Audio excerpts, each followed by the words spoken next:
पहिला मी आमचे मुख्यमंत्री आणि दोन्ही उपमुख्यमंत्री मंत्रिमंडळ यांचं आणि अधिकारी वर्ग यांचं पहिलं मी अभिनंदन करतो, त्यांना धन्यवाद देतो की खरोखर की एक चांगला स्तुत उपक्रम त्यांनी राबवला आणि गेल्या अनेक वर्षापासून जे प्रलंबित गोष्टी होत्या त्या आज पूर्णत्वाकडे जात आहेत। आज आम्हाला समाधान होतं आहे की या रायगडच्या सभागृहामध्ये आम्ही हे संपन्न करतो। आमचे विधिमंडळातील सहकारी आमच्या मंत्री अदितीताई, आमचे कलेक्टर, आमच्या शिव मॅडम, आमच्या दलाल मॅडम आणि इतर सर्व अधिकारी आलेले सर्व मान्यवर मंडळी की ज्यांना आज आम्ही पत्र दिलं आणि त्याचा त्यांना आनंद त्यांच्या चेहऱ्यावरती पाहिला। आम्हालाही समाधान झालं, कारण ज्यावेळेला अनुकंपाची लोक वारंवार फेऱ्या घालायचे आमच्याकडं अधिकारी वर्गाकडं सगळ्याकडं, त्यावेळेला मगाशी सांगितलं मुख्यमंत्र्यांच्या भाषणामध्ये ती वस्तुस्थिती दादानी पण तेच सांगितलं की खरोखर की त्यांना फेऱ्या घालून खरं म्हणजे थकले होते, तर ते थकलेले असताना त्यांना आज ऊर्जा देण्याचं काम आज झालेलं आहे, केलेलं आहे। आणि त्याच्यामुळे मला वाटतं आहे की 10,000च्या पुढे ह्या ज्या काय आज आम्ही त्यांना अपॉइंटमेंट लेटर दिलेलं आहे, निश्चितच 10,000 तर लोक आहेत, त्यांचे कुटुंबीय आहेत, त्यांचे नातेवाईक आहेत, या सगळ्यांचे आशीर्वाद या महायुतीच्या सरकारला, आमच्या मुख्यमंत्री, आमचे उपमुख्यमंत्री आम्हाला सगळ्यांना मिळतील आणि खास करून आमच्या अधिकाऱ्यांना। आता रामदास कदम साहेब जे काय बोलले ते त्यांनी तिथं संपूर्ण जाहीर सभेमध्ये बोललेले आहेत, ते असे काय एखाद्या वेगळ्या ठिकाणी कुठं बोलत अशातला भाग नाही, हे आपण सगळ्यांनी ऐकलेलं आहे। त्यामुळे त्यांना ती काय माहिती होती किंवा काय होते त्यांना कल्पना होती काय ते बोलले असतील। आता त्यांनी जर अनिल परब यांनी जर का आपण दावा दाखल केला असेल तर त्याला आम्ही सामोरं जाऊ, त्याबद्दल काय दुमत असण्याचं कारण नाही आहे। परंतु जे काय रामदासभाई बोलले ते आपण सगळ्यांनी ऐकलेलं आहे। साधारणपणे राज्याचे लोकप्रिय मुख्यमंत्री देवेंद्र फडणवीस साहेब, उपमुख्यमंत्री एकनाथजी शिंदे साहेब आणि उपमुख्यमंत्री अजितदादा यांच्या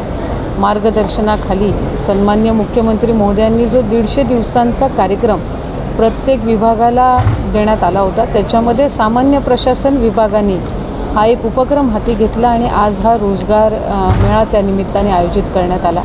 याच्यामध्ये गेल्या अनेक वर्षांपासूनचे अनुकंपा तत्वावर होते, सरळ सेवेतले होते, जवळपास 125पेक्षा अधिक त्या ठिकाणी जे आपल्या रायगड जिल्ह्यातील आहेत, सरळ सेवेतील आहेत, MPSCमधून आहेत, त्याचबरोबर अनुकंपा तत्वावर आहेत। साधारणपणे 30पेक्षा अधिक अनुकंपा तत्वावरच्या आज आपण नियुक्त्या या ठिकाणी मी असेन, आदरणीय भरत शेठ गोगावले साहेब असतील, इतर जिल्हाधिकारी आहेत, त्याचबरोबर पोलीस अधीक्षक आहेत, मुख्य कार्यकारी अधिकारी आहेत, आम्ही त्या ठिकाणी आज दिलेले आहेत। आणि आज याचा राज्यस्तरीय कार्यक्रम मुंबईमध्ये यशवंतराव चव्हाण प्रतिष्ठानमध्ये राज्याचे मुख्यमंत्री देवेंद्र फडणवीस साहेब, उपमुख्यमंत्री अजितदादा, मंत्रिमंडळातील आमचे सर्व वरिष्ठ सहकारी यांच्या उपस्थितीमध्ये आयोजित करण्यात आलेला होता। आणि त्याच्यामध्ये सुद्धा आम्ही ऑनलाईन पद्धतीनं VCद्वारे आम्ही सहभागी झालो। त्यांचंही मार्गदर्शन रायगड जिल्ह्यातील ज्यांना आपण नियुक्तीपत्र दिलं त्यांनाही त्यानिमित्ताने मार्गदर्शन त्यांचं ऐकायला मिळालं।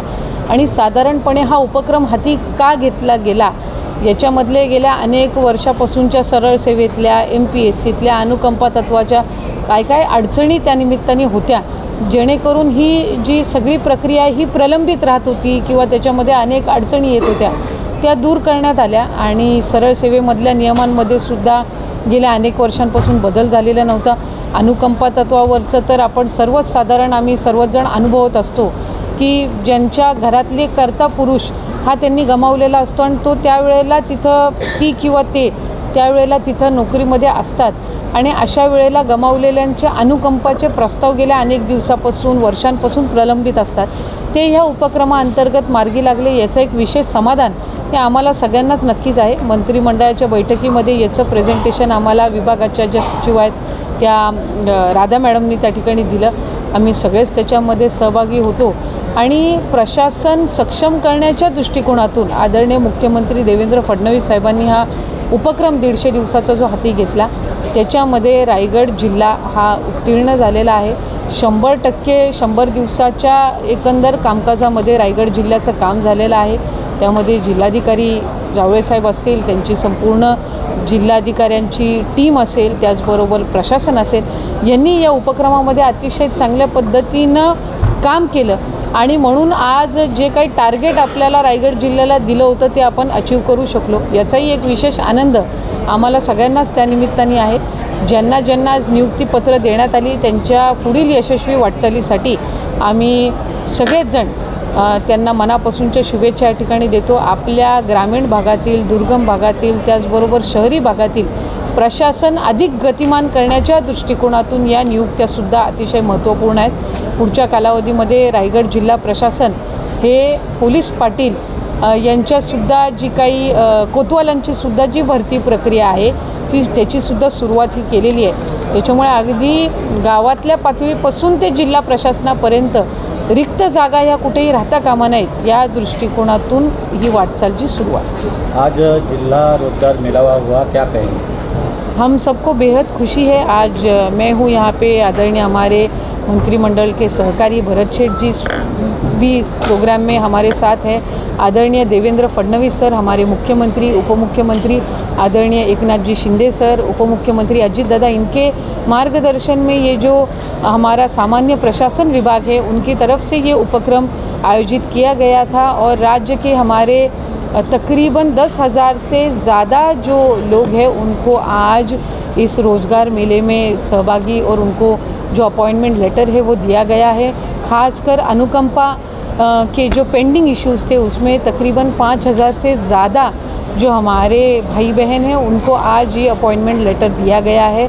MPSC थ्रू भी मोर देन 5,000 उनको ये आज अपॉइंटमेंट लेटर दिया गया है और हम सबको बेहद खुशी है कि हमारे ज़िले का प्रशासन हो, हमारे राज्य का प्रशासन हो, वो अधिक गतिमान होने के लिए ये जो उपक्रम है, ये जो प्रोग्राम है, अभियान है, वो हाथ में लिया गया. और हमारे सामान्य प्रशासन की जो सचिव है राधा मैडम, उनके भी मैं शुक्रगुजार हूँ. उनको भी मैं कॉन्ग्रेचुलेट करूँगी कि बहुत ही अच्छे तरीके से लिमिटेड टाइम फ्रेम में ये जो प्रोग्राम है वो ऑर्गेनाइज किया गया और इम्प्लीमेंट किया गया. काही आपल्या महिला बाल विकास खात्याशी संबंधित एक प्रश्न आहे. शिवसेनेचा जो दसरा मेळावा झाला होता शिवतीर्थावरती, त्यात उद्धव ठाकरे यांनी लाडकी बहीण योजना असेल किंवा बिहारमध्ये आता जे 10,000 रुपये प्रत्येक महिलांच्या खात्यावर दिले आहेत त्याच्यावरून टीका केली होती की या सगळ्यांच्या योजनांच्या माध्यमातून केंद्र सरकार असेल किंवा राज्य सरकार असेल एक पगारी मतदार तयार करते, अशा पद्धतीची टीका त्यांनी केली होती. हे कसं आहे, जे गेल्या अनेक वर्षांपासून कोणाला करता आलं नाही ते महायुतीच्या सरकारने केलेलं आहे. याचं कुठं ना कुठं तरी एक नकारात्मक पडसाद हे आम्हाला लाडकी बहीण योजना सुरू केल्यापासूनच पाहायला मिळाले. मुख्यमंत्री माझी लाडकी बहीण योजना ही आदरणीय तत्कालीन मुख्यमंत्री आणि वर्तमान उपमुख्यमंत्री एकनाथजी शिंदेसाहेब यांच्या नेतृत्वाखाली देवेंद्र फडणवीस साहेब आणि अजितदादांच्या मार्गदर्शनाखाली त्या ठिकाणी सुरू करण्यात आली. जवळपास 2.5 कोटीपेक्षा जास्ती महिलांना आज आपण लाडकी बहीण योजनेचा लाभ देतो. ज्या वेळेला आपण म्हणतो की महिलांना सक्षम करायचं आहे आणि ते सक्षम करण्यासाठी ज्या वेळेला सरकार पावलं उचलत असतं त्यावेळेला त्याचं स्वागतच त्या ठिकाणी सर्व स्तरावरून झालेलं आहे. विरोधकांकडून सुरुवातीच्या कालावधीपासूनच या संदर्भातली टीका ही आम्हाला ऐकू आली, पण आदरणीय देवेंद्र फडणवीस साहेब मुख्यमंत्री आणि दोन्ही उपमुख्यमंत्री जे आमचे आहेत यांच्या नेतृत्वाखाली पुढेही यशस्वीरित्या आम्ही ही योजना सुरू ठेवणार आहोत. त्याच्यामुळे कोणी त्याच्यावर काही टीका केली तरी आमच्या अंमलबजावणीमध्ये त्यातून काही फरक पडणार नाही. कारण ज्या लाडक्या बहिणींच्या खात्यामध्ये आज ही 1500ची रक्कम जमा होते त्यांच्या आयुष्यामध्ये आलेला आनंद हा आमच्या सर्वांसाठी अधिक महत्त्वाचा आहे. त्याच्यामुळे टीका टिप्पणीवर अधिक लक्ष न देता त्या बहिणींच्या आयुष्यातला आनंद टिकवण्यामध्ये हे महायुतीचं सरकार अधिक प्रमाणात काम करत आहे. टाइम्स डिजिटलला लाईक करा, शेअर करा, सबस्क्राईब करा आणि बेल आयकॉन दाबायला विसरू नका. Times digital.